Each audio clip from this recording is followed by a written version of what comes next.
My boyfriend proposed, then sent me an invoice for the ring. He lost it when I played his game. Me and Oliver had been dating for 3 years, and I thought everything was normal even though he was cheap about weird things. He'd calculate exactly who ate what at restaurants and make me pay for my extra sauce. He kept a spreadsheet of who paid for gas when we took turns driving. He invoiced his roommate for using too much toilet paper.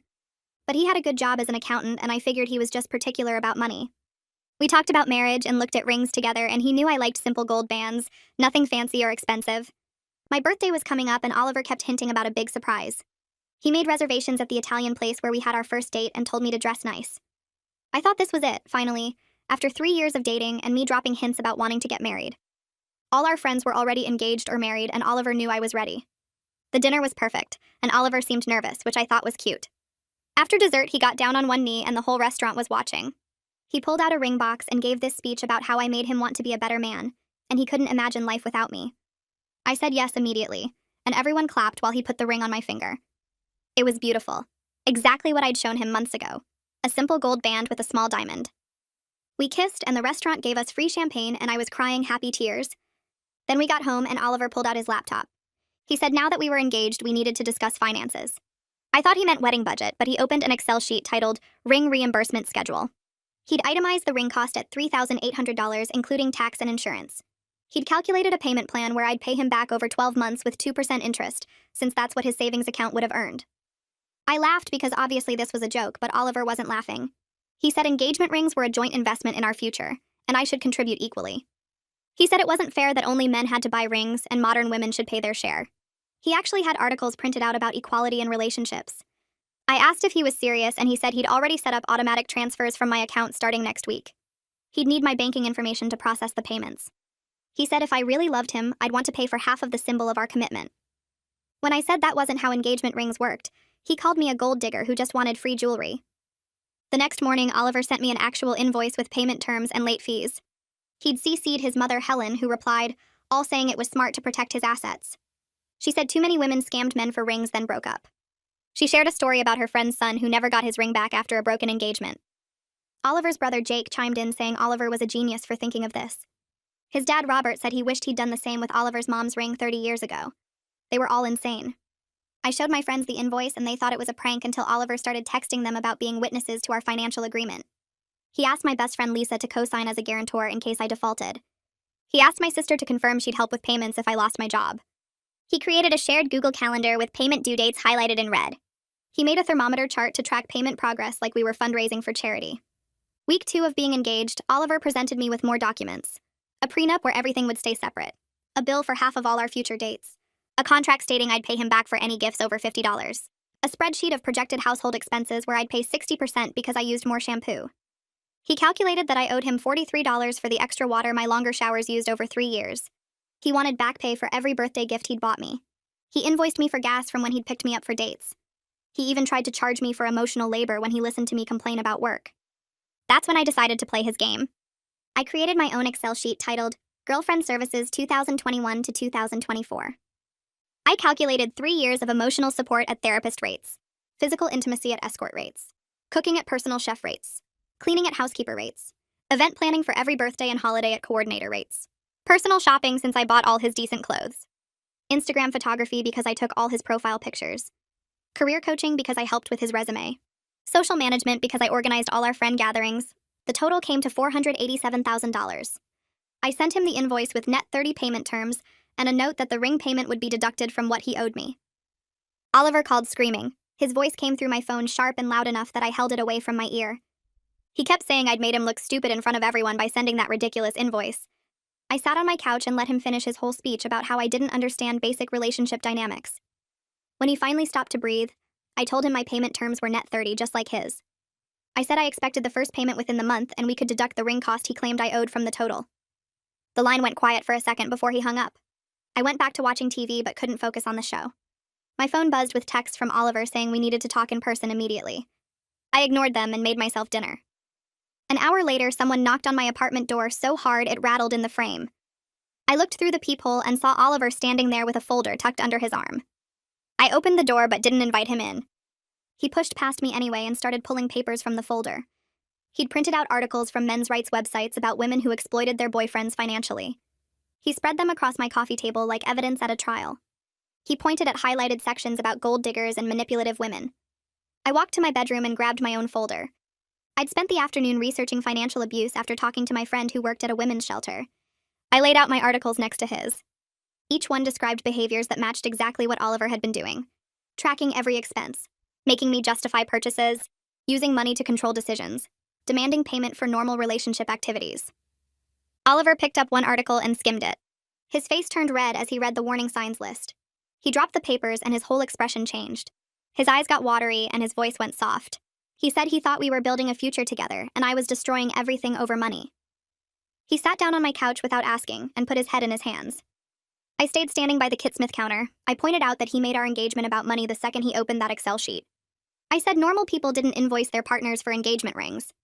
He looked up and said he was just trying to be fair and practical. I asked him if love felt like a business transaction to him. He didn't answer. My phone rang while we sat there in silence. Helen's name showed on the screen. I told Oliver weeks ago that I didn't want his mother calling me anymore after she sent me a long email about proper financial boundaries in relationships. I let it go to voicemail, but she called right back. I answered and put it on speaker so Oliver could hear. Helen started talking before I could say hello.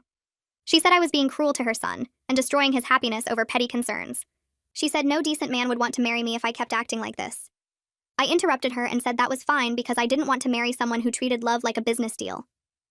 Oliver reached for the phone, but I pulled it away. Helen kept talking about how I'd never understand the value of money because I'd never struggled. I told her that understanding money didn't mean weaponizing it against people you claim to love. I hung up before she could respond. Oliver left after that without taking his articles. I locked the door behind him and called Joyce. She picked up on the first ring and I told her everything that happened since I sent the invoice. She listened without interrupting until I finished. Then she said I could stay at her place as long as I needed while I figured things out. She'd been my best friend since college and knew Oliver's behavior had been getting worse over the past year. I told her I'd think about it, but we both knew I was going to take her up on the offer. The next morning I texted Joyce and asked if the offer still stood. She sent me her address and said to come whenever I was ready. I waited until Oliver left for work and then drove to our apartment. Joyce met me there with empty boxes and garbage bags.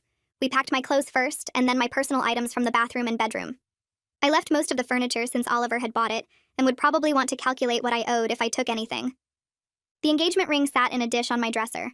I picked it up and carried it to the Kitsmith. I left it on the counter next to the coffee maker where Oliver would see it first thing. I wrote a note on a sticky pad saying he could sell it to get back his investment since that's clearly all it meant to him. Joyce read the note over my shoulder and said it was perfect. We loaded everything into Joyce's car and my truck. The apartment looked empty with all my stuff gone. I'd lived there for 18 months and it felt strange to leave so quickly. Joyce locked up behind us and we drove to her place across town. She had a spare bedroom that she used for storage, but we cleared it out in an hour. I unpacked my clothes and set up my laptop on the desk. My phone buzzed constantly with texts from Oliver asking where I was.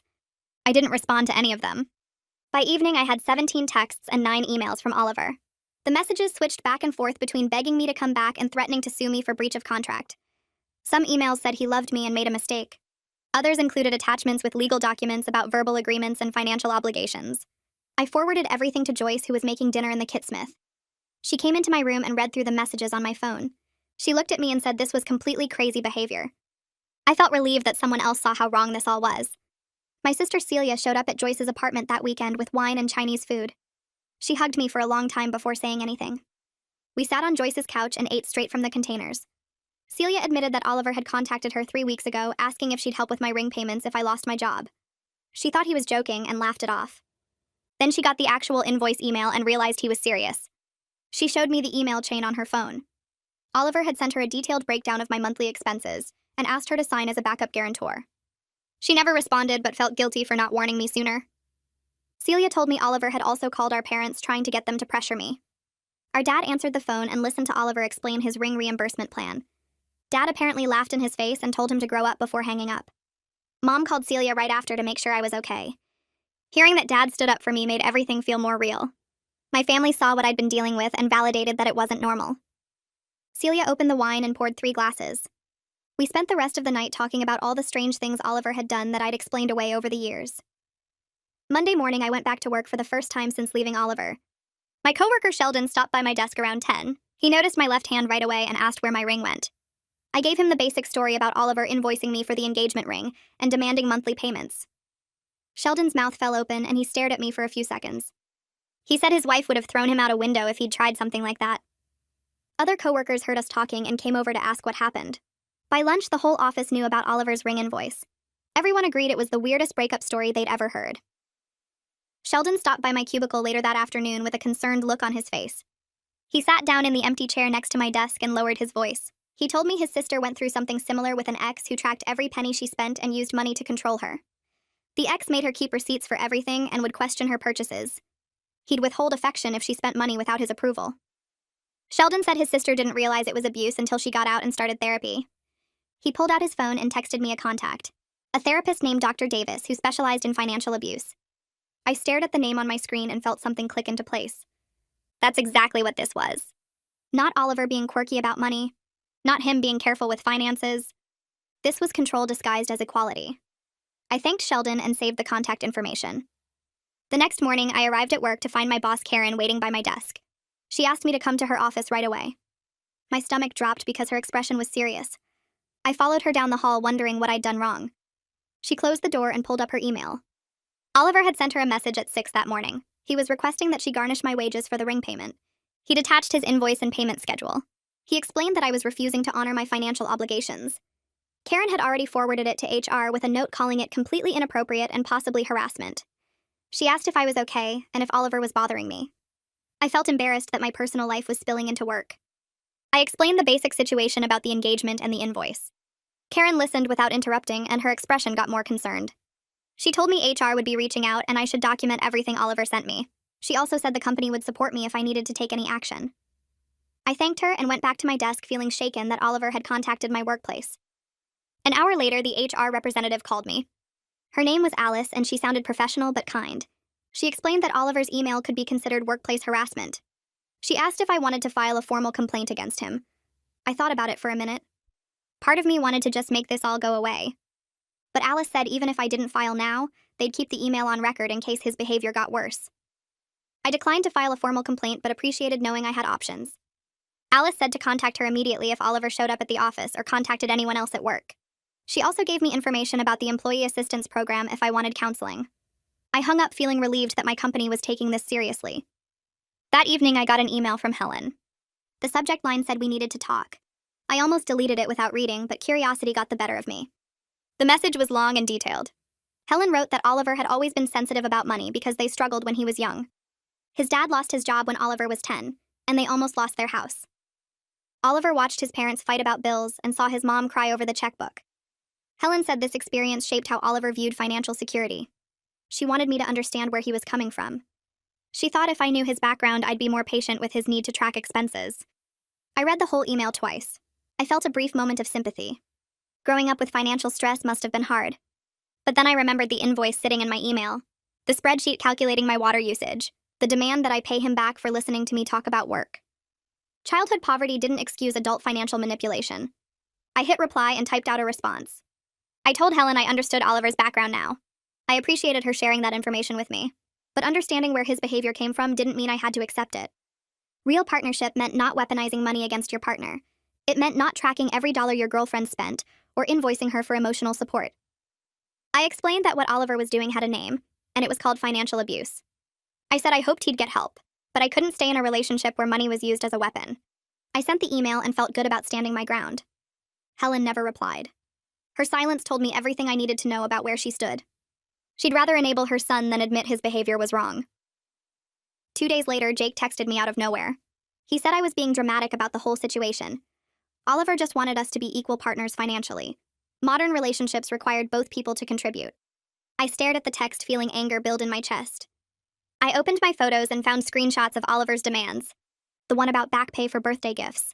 The one charging me for emotional labor. The spreadsheet calculating my shower water costs. I sent all of them to Jake in rapid succession. Then I typed out a message asking if that sounded like equal partnership to him. Did equal partners invoice each other for listening to problems? Did they demand reimbursement for gifts given years ago? Did they calculate the cost of water their girlfriend used? Jake read the messages immediately. I watched the 3 dots appear and disappear several times. Then nothing. He stopped responding completely.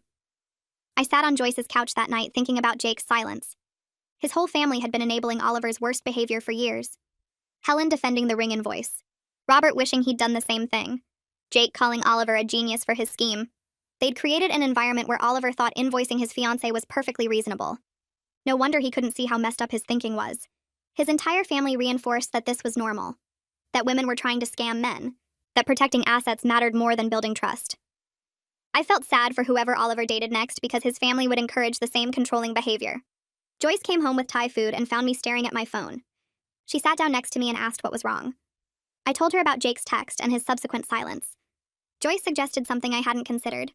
She had a friend named Brittany who was a divorce lawyer. Even though I wasn't married, Brittany could explain my legal position regarding the ring and Oliver's threats. Joyce said Brittany owed her a favor and would probably consult for free over coffee. I agreed because I wanted to know if Oliver actually had any legal ground to stand on. Joyce texted Brittany right there and got an immediate response. Brittany was free Saturday morning and suggested a coffee shop near her office. Saturday came and I met Brittany at a place called The Grind. She was younger than I expected, probably early 30s, with dark hair pulled back in a neat ponytail. She ordered us both lattes and we sat at a corner table. I showed her Oliver's invoice and explained the whole situation. Brittany read through everything with an increasingly amused expression. She explained that engagement rings were generally considered conditional gifts in our state. The condition was marriage. Since I was the one ending the engagement, Oliver might technically have a legal claim to get the ring back. My stomach dropped until I remembered. I told Brittany I'd already left the ring at Oliver's apartment. I wasn't keeping it. Brittany's expression changed to relief. She said that completely changed things. If I'd returned the ring, then Oliver had nothing to claim. She asked if I had proof I'd left it there. I pulled up the photo I'd taken of the ring sitting on his Kit Smith counter. Brittany nodded and said to keep that photo safe. Then she looked at Oliver's invoice again and actually laughed out loud. She said no court would ever enforce a demand for ring reimbursement from a recipient. The whole concept was absurd. Engagement rings were gifts. You didn't invoice people for gifts after the fact. Oliver's threats to sue me were completely empty. He had no legal case whatsoever. Even if he tried to file something, any judge would dismiss it immediately. Brittany said Oliver was clearly trying to intimidate me into paying him. She advised me to stop responding to his messages entirely. Block him if necessary. Don't engage with his threats or demands. The more I responded, the more he'd escalate. I felt a huge weight lift off my shoulders. Hearing from an actual lawyer that Oliver couldn't do anything made his increasingly unhinged messages seem less scary. I thanked Brittany and bought her another latte. She gave me her card and said to call if Oliver actually tried to file anything legal. She'd represent me pro bono just because the case was so ridiculous. I left the coffee shop feeling more confident than I had in weeks. That night, I watched Oliver's social media for the first time since I'd blocked his number. He posted a vague update about learning who your real friends are when times get tough. He shared an article about betrayal in relationships. He posted a quote about people showing their true colors. The comment section filled with concerned friends asking if he was okay. Several mutual friends texted me asking what happened between us. I stared at my phone for 20 minutes trying to decide what to say. Oliver was clearly setting up a narrative where I was the bad guy. He wanted everyone to think I'd wronged him somehow. I could stay quiet and let him control the story, or I could tell the truth. I opened a group chat with our closest friends and typed out a simple message. I explained that Oliver had sent me an invoice for the engagement ring, asking me to reimburse him in monthly installments with interest. I attached a screenshot of his ring reimbursement schedule. I didn't add commentary or drama, I just stated the facts and let them speak for themselves. The responses came fast. Joyce replied first with a string of shocked face emojis. Sheldon typed out a long message about how that was the most ridiculous thing he'd ever heard. Celia sent 3 paragraphs about financial abuse and control tactics. Other friends chimed in with variations of disbelief and disgust. Most people were firmly on my side. A few asked if I was serious or if this was some kind of misunderstanding. I sent more screenshots. The invoice with payment terms. The spreadsheet of projected household expenses. The calculation for my shower water usage. Nobody asked if I was serious after that. 2 days later, I got a message from someone named Andrew, who I vaguely remembered as Oliver's friend from his accounting firm. He apologized for Oliver's behavior and said he felt terrible that things had ended this way. He admitted he'd witnessed Oliver's extreme cheapness over the years, but never realized it extended to romantic relationships. He shared a story about Oliver calculating the permanent cost of phone calls with Helen and presenting her with a bill for exceeding her monthly allowance. Andrew said he'd always thought Oliver was joking around, but now he understood it was serious. Another friend of Oliver's named Frank reached out with a similar message. He said Oliver had always been weird about money, but he'd assumed I knew what I was getting into. He apologized for not saying something sooner about the red flags he'd noticed. I thanked them both for reaching out. It felt validating to know that other people saw how abnormal Oliver's behavior was. Oliver must have seen the group chat responses or heard from friends because he made his own detailed social media posts the next morning. He shared screenshots of his ring reimbursement schedule with a long caption about financial equality in modern relationships. He posted links to articles about women who kept expensive rings after broken engagements. He wrote paragraphs about how engagement rings were joint investments, and both partners should contribute equally. He included graphs showing the rising cost of diamonds, and how unfair it was that men bore the entire financial burden. The post was public and dozens of people could see it. I watched the comments roll in, and they were nothing like what Oliver expected. People called him controlling. They said his behavior was weird and concerning. They pointed out that gifts don't come with invoices. They asked if he also charged his mother for birthday presents. The comments got harsher as more people weighed in. Someone said he needed therapy. Another person said no wonder his girlfriend left him. A woman shared her own story about an ex who used money to control her and said Oliver's post gave her flashbacks. Helen jumped into the comments within an hour defending her son. She wrote my full name and called me a gold digger who never appreciated Oliver.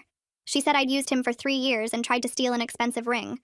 She claimed I was manipulating the situation to make Oliver look bad, when really I was the problem. She posted that modern women wanted equality until it came time to pay for things. Several of my friends saw Helen's comments and jumped in to defend me. Joyce wrote a detailed response about how invoicing your fiancé wasn't normal behavior. Celia explained financial abuse tactics. Even some strangers who didn't know either of us started commenting that Oliver's behavior was controlling, and Helen was enabling it. One person pointed out that if Oliver thought the ring was a joint investment, then he should have discussed it before buying it, not surprised his girlfriend with an invoice after the proposal. The comment section turned into a full debate about relationship dynamics and financial control. Oliver deleted the entire post 3 hours after putting it up. I got a screenshot from Joyce within minutes. She'd captured the whole thing, including Helen's comments and all the responses. Joyce sent me a message saying we should keep the screenshots as evidence in case Oliver tried to rewrite history later. I saved everything to a folder on my laptop. I had documentation of his invoices, his emails to my boss, his social media posts, and now the public comments where his own behavior had backfired. Part of me felt bad watching Oliver's attempt to defend himself crash so spectacularly. Another part felt relieved that other people could see what I'd been dealing with. I called the therapist Sheldon had recommended and got an appointment for the following week. Her name was Dr. Smith, and she had availability on Thursday afternoon. I took a half day off work and drove to her office in a medical building downtown. The waiting room had comfortable chairs and magazines nobody read anymore. Dr. Smith came out to greet me right on time. She was probably in her 50s with gray hair and kind eyes. We sat in her office and she asked me to explain why I'd come in. I spent the entire first session just telling her about the ring invoice situation. I showed her the spreadsheets and documents Oliver had created. I explained his family's response and the escalating demands. Dr. Smith listened without interrupting and took notes on a pad. When I finished, she set down her pen and confirmed that what I'd experienced was financial abuse. She explained that Oliver had used money as a tool to control and manipulate me throughout our relationship. She helped me see that his earlier behaviors weren't just quirks or being careful with money. They were red flags I'd normalized over time because they escalated gradually. She said abusers often start small with things that seem reasonable, like splitting bills fairly. Then they slowly increase the control until their partner doesn't recognize how abnormal everything has become. I felt this weird mix of relief and sadness hearing her explain it. Relief because someone with professional training validated that I wasn't overreacting. Sadness because I'd wasted 3 years with someone who saw our relationship as a business transaction. Dr. Smith gave me homework for our next session. She asked me to track all the times Oliver had used money to control or punish me during our relationship. She wanted me to write down specific incidents with dates if I could remember them. I started the list that night sitting on Joyce's couch with my laptop. I wrote down the time Oliver made me pay him back for a birthday dinner because I'd ordered an appetizer he didn't want to split. I remembered when he charged me for gas after driving me to the emergency room for a kidney infection. I added the incident where he invoiced me for half the cost of his gym membership because I'd used a guest pass twice. The list grew longer as more memories surfaced. Oliver calculating my portion of utilities based on how many hours I spent at the apartment. Oliver making me reimburse him for groceries he'd bought that I'd eaten some of. Oliver charging me for using his Netflix account even though we watched it together. I realized there were dozens of incidents I'd dismissed as him just being careful with money. Seeing them all written out in one document made the pattern obvious. Every single one involved Oliver using money as leverage or punishment. Every single one made me feel guilty for having needs or taking up space. I'd spent 3 years walking on eggshells about money while Oliver tracked every penny I might owe him. A formal letter arrived in my mailbox at Joyce's place 2 weeks later. The return address showed a law office downtown. I opened it standing in the hallway and read through legal language demanding payment for the ring plus accumulated interest. Oliver had actually hired a lawyer to threaten small claims court. The letter claimed I owed him $3,800 plus 2% interest calculated from the date of purchase. It threatened legal action if I didn't pay within 30 days. I took photos of the letter and texted them to Brittany. She called me back within an hour and asked me to forward the actual letter to her office. She reviewed everything and called again that evening. Brittany explained that the lawyer was probably just doing what Oliver paid him to do without expecting it to go anywhere. Most lawyers would write a demand letter if a client paid them, but that didn't mean they thought the case had merit. She said the letter was full of standard threatening language designed to scare people into paying.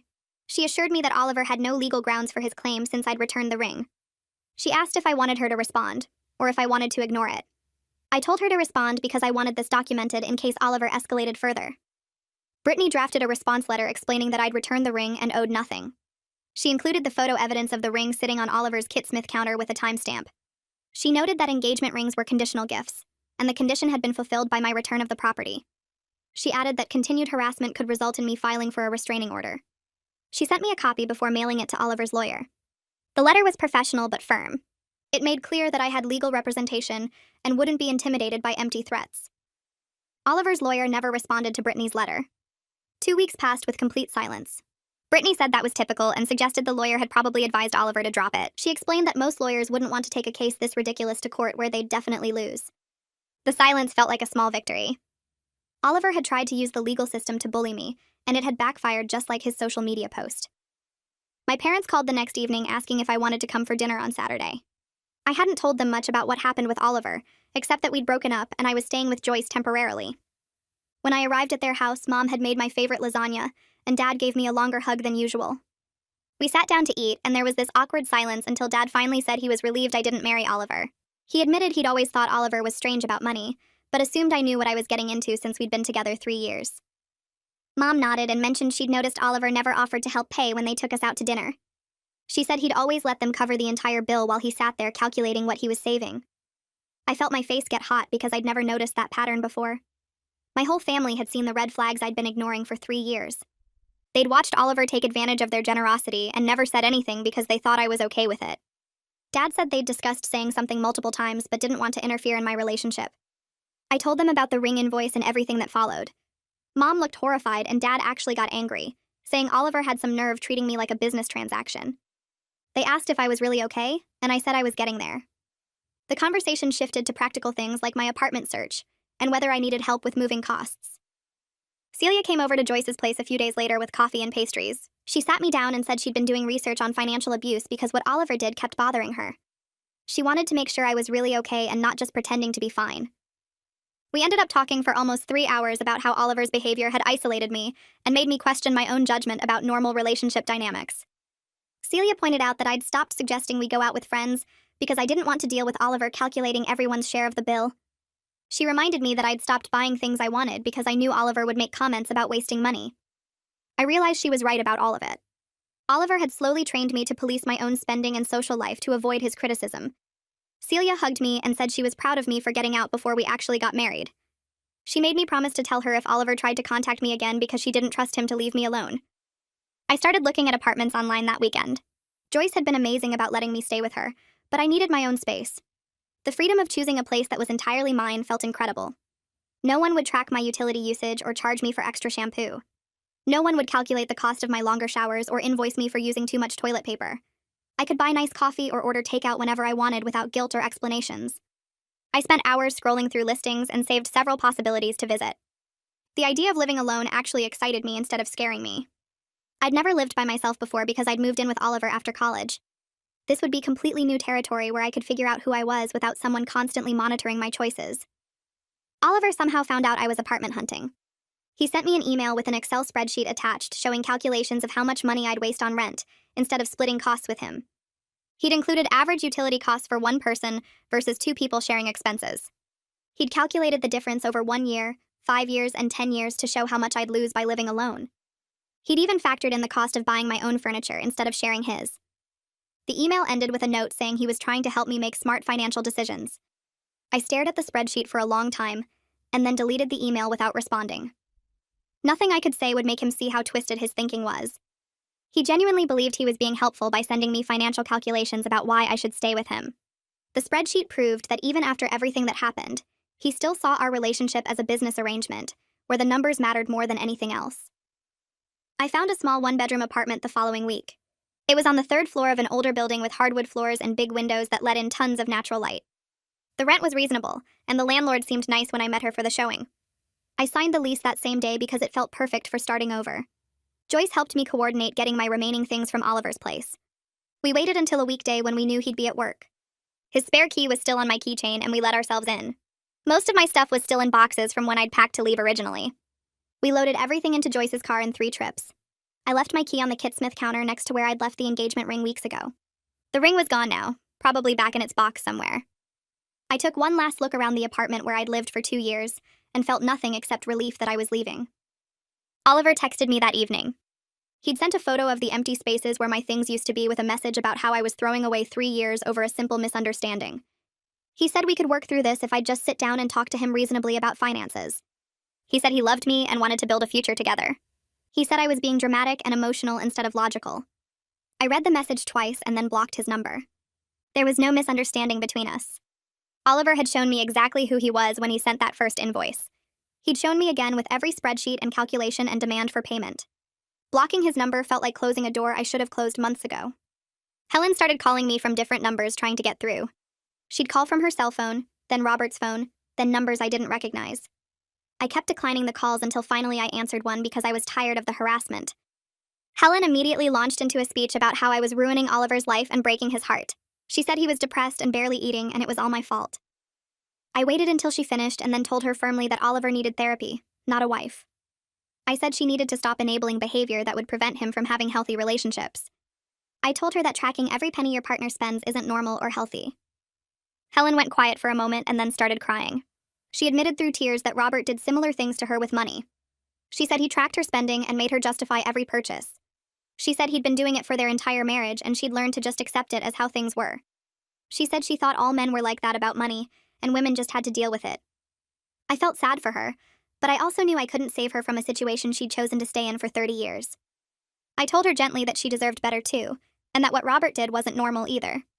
She cried harder and then hung up. She didn't call back again. I focused on settling into my new apartment over the next couple weeks. I bought a coffee maker that made fancy drinks and used it every morning without calculating the cost per cup. I ordered takeout 3 times in 1 week just because I felt like it. I bought expensive shampoo and used as much as I wanted in the shower. I left lights on in empty rooms without worrying about the electric bill. Simple things that should have always been normal felt revolutionary after 3 years of Oliver's constant financial surveillance. Joyce came over one evening with wine and we sat on my new couch watching movies. She said I seemed lighter and happier than I'd been in years. I realized she was right. The weight of constantly monitoring myself and justifying my choices had lifted. I was rediscovering who I was outside of Oliver's spreadsheets, and I liked that person a lot better. At work the next day, Sheldon stopped by my desk with his coffee and asked if I was okay. I said I was fine, and he nodded but looked worried. He told me Oliver had shown up yesterday afternoon asking which floor I worked on. Security spotted him wandering around the building trying different elevators. When they asked what he was doing, he said he needed to talk to me about an urgent financial matter. Security told him to leave, but he kept insisting he had important documents I needed to sign. He pulled out a folder and tried to push past the security desk. They had to physically escort him to the parking lot while he yelled about how I was stealing from him. Sheldon said HR got involved because Oliver kept calling the main office line demanding to be connected to my extension. They filed a formal trespass warning that went into the building security system with Oliver's photo. If he showed up again, they'd call the police. I felt embarrassed that my personal drama had spilled into my workplace, but also scared. Oliver showing up at my job meant he was losing control of the situation and getting desperate. That afternoon, Brittany called and asked if I was sitting down. She said Oliver had filed a small claims lawsuit for $3,800, the exact cost of the ring. I reminded her that I'd left the ring at his apartment and even had photos proving it. Brittany laughed and said she knew, and the judge would throw this out immediately. She explained that Oliver was claiming I'd damaged the ring's resale value by wearing it. So even though he had it back, I owed him the full purchase price. His filing included screenshots of my girlfriend's services invoice as evidence of my mercenary intentions. Brittany said we could easily get this dismissed and might countersue for harassment if he kept pushing. She asked if I wanted to pursue a restraining order given the workplace incident. I said not yet, hoping Oliver would calm down once he realized the lawsuit was going nowhere. The court scheduled the hearing for 6 weeks out. Brittany assured me it was a complete waste of everyone's time, but we had to show up and present our evidence. She told me to bring the photos of the ring on his counter with timestamps, plus the text message where I said he could keep it. She'd handle the rest. Over the next few weeks, I focused on building my actual life instead of defending myself against Oliver's nonsense. I met Joyce and some other friends for dinner at a Thai place, and nobody calculated who ordered what, or split the bill down to the penny. We just divided it equally, and everyone threw in their cards. It felt so normal and easy that I almost cried. Joyce noticed and squeezed my hand under the table. Later, she told me I seemed lighter and happier than I'd been in years. I realized she was right. Without Oliver's constant financial surveillance, I could just exist without monitoring every choice I made. I bought myself fresh flowers at the grocery store just because they were pretty. I ordered a fancy latte instead of regular coffee. I left a big tip for good service without calculating the exact percentage. Small freedoms that should have always been normal felt revolutionary. I started going to the gym again and signed up for a pottery class I'd been interested in for months. Oliver used to complain about membership fees and hobby costs, so I'd stopped doing things I enjoyed. Now I was remembering who I was outside of his spreadsheets. Jake texted me out of nowhere one evening. He said he'd been thinking about everything that happened and wanted to apologize. I was surprised because Jake had been firmly on Oliver's side during the whole ring invoice situation. We met for coffee and Jake looked uncomfortable. He said watching Oliver spiral over the past few weeks had made him realize their parents' relationship with money had damaged both of them in different ways. He admitted that growing up, Robert tracked every dollar Helen spent and made her justify purchases down to the grocery items. Their mom had a separate secret bank account just to have some financial independence. Jake said he'd normalized this behavior because it was all he knew, but seeing Oliver take it even further with me had opened his eyes. He said Oliver's behavior was wrong and he should have said something earlier instead of encouraging it. I appreciated his honesty and told him so. Jake then revealed that Oliver was in therapy now. I asked if that meant Oliver recognized his behavior was problematic. Jake shook his head and explained that Oliver was depressed about the breakup, and his therapist was helping him deal with the loss. Oliver apparently spent sessions talking about how I'd betrayed him and refused to be a financial partner. The therapist was trying to help him process his feelings, not change his thinking. I told Jake I appreciated him reaching out, but I wasn't interested in reconciliation. Oliver needed to do serious work on himself before he could have a healthy relationship with anyone. Jake agreed and said he just wanted me to know he understood why I left. The small claims hearing arrived on a Tuesday morning. I took the day off work and met Brittany at the courthouse. Oliver was already there in the hallway with 3 massive binders full of documentation. He had the original ring receipt, the insurance policy, printed articles about engagement ring ownership laws, and screenshots of text conversations where I'd admired the ring.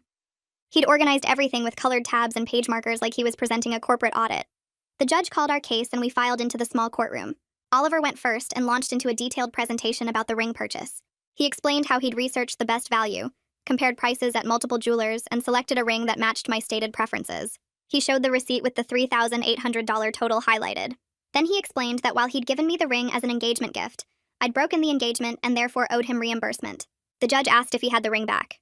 Oliver said yes, but claimed I'd worn it for weeks and diminished its resale value. He had a printout from a jeweler estimating the ring was now worth $3,200 due to wear. The judge looked increasingly annoyed as Oliver presented his case. When Oliver started explaining his girlfriend's services invoice as proof of my bad faith, the judge held up her hand and told him to stop. She asked me to present my evidence. I simply pulled out my phone and showed photos of the ring sitting on Oliver's Kit Smith counter. The photos had clear timestamps from the day I moved out. I showed the text message where I told him he could keep the ring since he cared more about its value than our relationship. The judge looked at the evidence for maybe 30 seconds. She dismissed Oliver's case and told him engagement rings are gifts, and he had no legal claim for reimbursement. She warned him about filing frivolous lawsuits that waste the court's time. Oliver tried to argue, but the judge cut him off and called the next case. The whole thing took under 5 minutes. Outside in the courthouse parking lot, Oliver tried to approach me. Brittany immediately stepped between us and told him to stay back. Oliver said he just wanted to talk and explain why the judge was wrong about the law. Brittany pulled out her phone and said if he didn't leave immediately, she'd file for a restraining order right now. She had documentation of his workplace harassment, his frivolous lawsuit, and his current attempt to contact me despite clear boundaries. Oliver's face went red, but he finally turned and walked away. I watched him get in his car and drive off. Something inside me relaxed. That last thread of connection between us, the part of me that still wondered if I'd been too harsh or misunderstood him, finally snapped. Oliver had shown me exactly who he was over and over. I was done making excuses. A week later, Jake sent me a text. Oliver was dating someone new already. Some woman he'd met through a dating app who apparently came from money. Jake said Oliver was already talking about being more careful this time and protecting his assets better. I felt genuinely sorry for whoever she was. She'd probably think Oliver's financial caution was responsible at first. Maybe she'd even appreciate his attention to detail and planning. But eventually she'd discover what I had, that Oliver didn't see relationships as partnerships, but as business transactions where every interaction had a price. I couldn't warn her, though. She'd have to learn about Oliver's issues on her own, just like I did. I met up with some friends from our old group a few weeks after the courthouse disaster. We grabbed coffee at this place downtown that had good pastries and outdoor seating. These were people who'd known me and Oliver as a couple for years, who'd been at dinners and parties and game nights where Oliver calculated everyone's exact portion of the bill. Sarah ordered a latte and muffin while Tom got plain coffee. Nobody mentioned splitting the check or tracking who spent what. It felt weird at first, like I was waiting for someone to pull out their phone and start a spreadsheet. Sarah asked how I was doing, and I gave the standard answer about being fine and moving forward. Tom interrupted and said they needed to be honest about something. He admitted they'd all been worried about me during the relationship, but nobody knew how to bring it up. Sarah agreed and said watching Oliver nickel and dime me at every restaurant made them uncomfortable, but they figured I must be okay with it, or I wouldn't stay. Another friend, Michelle, said she'd tried to hint once that Oliver's behavior seemed controlling, but I'd defended him and said he was just careful with money. They'd all talked about it in a group chat without me, trying to figure out if they should say something or mind their own business. I felt embarrassed at first, like I should have seen what they saw. But Sarah explained that when things escalate slowly over time, you normalize each new boundary crossing. The first time Oliver calculated my exact meal cost seemed quirky. By the time he was invoicing me for water usage, I'd already accepted so many smaller things that it felt like just another step. Tom said his sister went through something similar with an ex who started with small controlling behaviors and gradually ramped up to full financial abuse. The victim never sees it happening because each individual thing seems manageable compared to everything they've already accepted. We talked for 2 hours about red flags and how easy it is to make excuses for someone you love. Michelle said she wished she'd been more direct instead of hoping I'd figure it out on my own. I told them I appreciated that they cared enough to worry, even if they didn't know how to help. Having friends who validated that Oliver's behavior was actually messed up made me feel less crazy. I'd spent so long defending his quirks that hearing other people confirm he was out of line felt like permission to trust my own judgment again. My next therapy session focused on why I'd stayed with Oliver so long despite all the warning signs. The therapist asked about my childhood and how my parents handled conflict. I explained that my mom always emphasized being agreeable and not making waves. She'd tell me and Celia that good girls didn't complain or cause problems. If my dad did something that bothered my mom, she'd just adjust her own behavior instead of addressing it directly. I grew up watching her accommodate and compromise while my dad pretty much did whatever he wanted. The therapist pointed out that I'd learned early on that keeping the peace meant absorbing other people's bad behavior without pushing back. When Oliver started his financial tracking, I probably felt uncomfortable but didn't trust that discomfort enough to make it a big deal. Each time I accepted something new from him, it reinforced the pattern that my role was to be flexible and understanding. She asked what would have happened if I'd refused to pay him back for extra sauce on our third date. I admitted I'd probably worried he'd think I was difficult or high maintenance. The therapist noted that I'd prioritized Oliver's opinion of me over my own comfort and boundaries. We spent the rest of the session working on recognizing when I'm suppressing my own needs to avoid conflict. She gave me homework to practice stating boundaries in low-stakes situations, like telling a server when my order is wrong instead of just eating it anyway. Learning to trust my own judgment and set limits without guilt was going to take time, but at least now I understood why I'd tolerated Oliver's behavior for 3 years. 3 months after leaving Oliver, I woke up one Saturday and realized I hadn't thought about him in several days. My brain had stopped automatically cycling through the relationship, analyzing what went wrong or wondering if I'd overreacted. I made coffee in my quiet apartment without anyone tracking how much I used or calculating the cost per cup. I took a long shower without worrying about water bills or usage spreadsheets. I ordered takeout for dinner and didn't photograph the receipt or split it into categories. My life felt peaceful in a way it never had with Oliver, even during the good times. I'd spent 3 years in a constant low-level state of anxiety, always aware that any purchase or decision might trigger one of Oliver's financial lectures. Even when we weren't actively fighting about money, I was managing his anxieties and trying to predict what would set him off. Now I could just exist without that background stress. I went to the grocery store and bought the nice cheese without calculating cost per ounce. I replaced my worn-out shoes without justifying the expense to anyone. I met Joyce for dinner, and when she insisted on paying, I just said thank you instead of immediately planning how to pay her back. The absence of drama felt strange at first, like I was waiting for the other shoe to drop. But gradually, I adjusted to the idea that relationships didn't have to be constant negotiations and financial calculations. This was how normal people lived, without tracking every transaction or keeping score of who owed what. Joyce called me a few weeks later with an idea. Her husband, Sheldon, had a friend from work who was recently divorced and apparently very normal about money. She wanted to set us up for a casual dinner. Nothing serious, just to get me back out there. I hesitated because 3 months felt too soon, and I wasn't sure I was ready to date anyone. Joyce promised it would be low pressure, and if it was awful, I could leave any time. She said his name was Andrew, and he worked in tech support at Sheldon's company. They'd been friends for years, and Sheldon vouched that Andrew was a genuinely good person who wouldn't invoice me for appetizers. I agreed to one dinner with the understanding that it was just dinner. not a relationship audition. We met at a Mexican place near my apartment on a Tuesday night. Andrew showed up on time, shook my hand, and asked what I wanted to drink. The waiter brought menus, and Andrew suggested we start with guacamole. When it arrived, he didn't photograph it or calculate how many chips each of us ate. He just ate guacamole and asked about my job. I ordered enchiladas, and he got fajitas, and when the check came, Andrew picked it up without even looking at the itemized breakdown. He paid with his card and left a 20% tip without pulling out a calculator. The whole interaction was so normal that it almost felt surreal. We talked about movies and work and our families without Andrew once mentioning budgets or expense tracking. He walked me to my car afterward and said he'd had a nice time. No mention of splitting costs or reimbursement schedules, just a regular date where someone paid for a meal without making it a financial transaction that required documentation and analysis. I wasn't ready to jump into anything serious with Andrew or anyone else. One normal dinner didn't erase 3 years of Oliver's damage or suddenly make me trust my judgment about men. But the date reminded me that Oliver's behavior was an aberration, not the standard I should expect from relationships. Most people didn't track their partner's water usage or create payment schedules for birthday gifts. Most people didn't invoice their girlfriend for emotional support or demand reimbursement for engagement rings. Andrew was just a regular person who paid for dinner without making it weird, which shouldn't have felt remarkable but did after years with Oliver. I went on a second date with Andrew the following week, and it was similarly normal. We went to a movie, and he bought the tickets without asking me to Venmo him for my half. We got popcorn, and he didn't calculate how much I ate versus how much he ate. Afterward, we grabbed ice cream and split a sundae without Andrew weighing the spoon to ensure equal distribution. Being with someone who didn't commodify every interaction felt like learning to breathe properly after years of holding my breath. I still wasn't sure if Andrew was right for me long term, but at least now I knew what normal looked like. Work called me into a meeting with my boss about 6 weeks after the courthouse incident. I thought maybe Oliver had escalated his workplace harassment again, but instead my boss offered me a promotion to senior analyst. The position came with a significant raise and more responsibility managing client accounts. She said I'd been doing excellent work, and the team respected my judgment and attention to detail.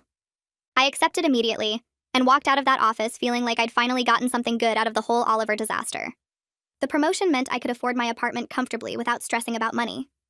I wouldn't have to track every expense or worry about unexpected costs. I had actual financial security that didn't depend on splitting everything 50-50 with someone who resented my existence. I celebrated by going to the jewelry store where Oliver had bought my engagement ring.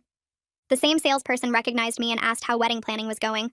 I explained that we'd broken up and I was actually there to buy myself a ring. I wanted something beautiful that I chose and paid for myself, something that symbolized my commitment to my own happiness instead of someone else's approval. I picked out a simple gold band with small diamonds around it, nothing flashy but elegant and well-made. It cost more than I would have spent 6 months ago, but I had the promotion raise and I wanted this. The salesperson wrapped it up and I wore it on my right hand, as a reminder that I didn't need anyone else to validate my worth or celebrate my achievements.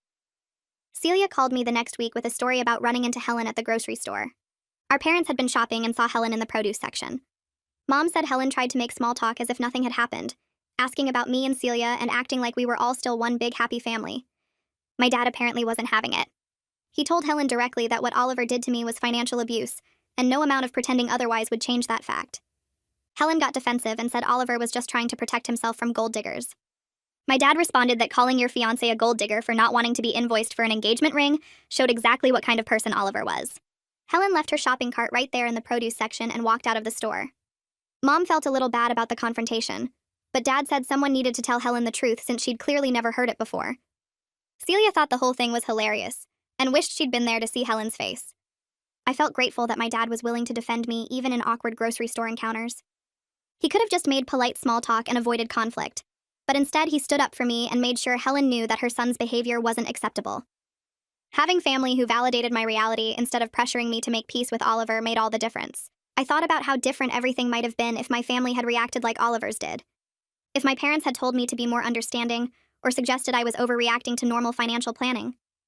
If Celia had sided with Oliver and said I should appreciate his fiscal responsibility. If they'd all pressured me to pay the invoice and work things out because breaking up over money seemed petty. I probably would have stayed longer, convinced myself that I was the problem, maybe even married him. Having people who validate your reality is crucial when someone's been gaslighting you about what's normal. Oliver had his entire family backing him up, telling him he was smart and protective and justified in his demands. That kind of reinforcement made him more confident in his delusions and more aggressive in pursuing them. Meanwhile, I had people telling me the truth, that his behavior was abusive and I deserved better. My therapist said that's often the difference between people who escape bad relationships and people who stay trapped in them. External validation helps you trust your own perceptions when someone's actively working to undermine them. I felt incredibly lucky that my family saw Oliver clearly and weren't afraid to say so, even when it meant awkward grocery store confrontations with his mother.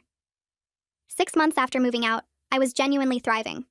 Work was going well, and I'd gotten positive feedback on several major projects. My apartment felt like home instead of temporary housing. I'd built up a group of friends who got together regularly for dinners and game nights where nobody calculated exact portions or kept running tabs. Joyce and Sheldon had me over frequently, and I'd started hosting people at my place too. I was seeing Andrew casually. Nothing serious yet, but comfortable and drama-free. My relationship with my family had gotten stronger through everything with Oliver. Celia and I talked more often, and my parents checked in regularly to make sure I was doing okay. Even my friendships felt more genuine now that I wasn't constantly managing Oliver's behavior or making excuses for his financial obsessions. I'd learned to set boundaries and speak up when something bothered me instead of automatically accommodating other people. The therapist said I was doing remarkably well considering how much trauma the relationship had caused. She noted that I'd done the hard work of processing what happened instead of just moving on and repeating the same patterns. I'd identified the childhood conditioning that made me vulnerable to Oliver's manipulation and actively worked to change those responses. I'd built a support system and learned to trust my own judgment. Most importantly, I'd proven to myself that I could leave a bad situation and build something better. The life I had now was entirely my own creation, funded by my own salary and decorated according to my own taste. Nobody was tracking my expenses or questioning my choices. I was finally free. Jake texted asking to meet for coffee. I almost ignored it, but curiosity got the better of me. We met at the same place where I'd had coffee with Sarah and Tom. Jake ordered and paid for both our drinks without mentioning it, which I appreciated. He said he wanted to update me on Oliver since they were still brothers, and he figured I might want to know.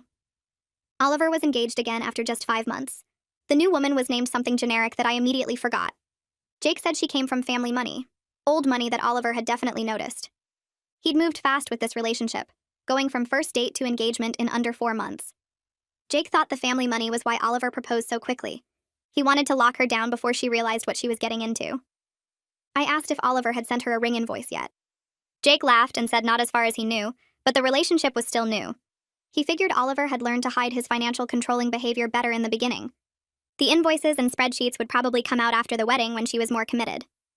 Jake felt bad for whoever this woman was, but didn't know her well enough to warn her.